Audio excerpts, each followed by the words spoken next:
আজকে আমি 24 ঘন্টা বিভিন্ন টাইপের মিনি ফুড খেয়ে কাটাতে চলেছি।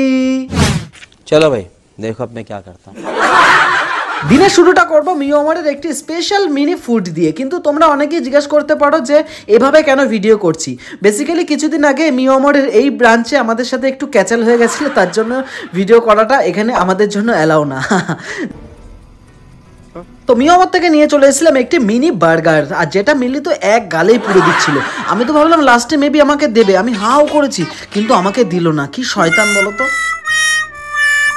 আর এখন যা গরম পড়ে গেছে ট্রেনের ভেতরে তো টেকা যায় না, তাই মিলি 10 টাকা দিয়ে কোথার থেকে যেন একটা খুঁজে নিয়ে এসে এই স্লাইসটা এতটাই ছোট ছিল যে ও একাই খেয়ে নিল। ওদের ভিতরে অনেক ঘোরাঘুরি করছিলাম, তারপরে চোখে পড়লো স্পেন্সার। তো স্পেন্সারে ঢোকা যাক, তো স্পেন্সার থেকে দেখা যাক আমরা কি পাই।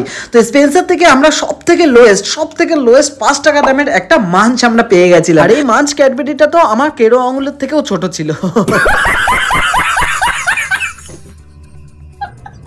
দাঁড়াও পরের মিনি ফুডটা দেখার আগে অবশ্যই তোমরা কমেন্ট সেকশনে জানাও যে নেক্সট কি টাইপের চ্যালেঞ্জ ভিডিও তোমরা দেখতে চাও। তোমাদের নামটা কিন্তু আমরা পিক করব। সো তাড়াতাড়ি কমেন্টে তোমার চ্যালেঞ্জটা জানাও এবং তোমার নামটা লিখতে একদমই ভুলো না বন্ধুরা।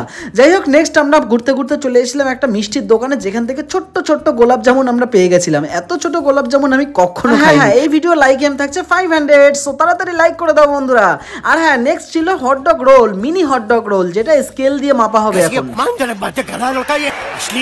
হটডগ রোলটাও কিন্তু মনে মনে ভাবছে আমি কি দোষ করেছি। इस बेचारे का कोई कसूर नहीं। সো 30 টাকা দিয়ে এই মিনি হটডগ রোলটা কিনে তো নিয়ে এসেছি, কিন্তু এটা খেতে যা বাজে ছিল, মানে কি বলবো, লিটারালি আমার উল্টি চলে আসছিল, এতটা বাজে ছিল।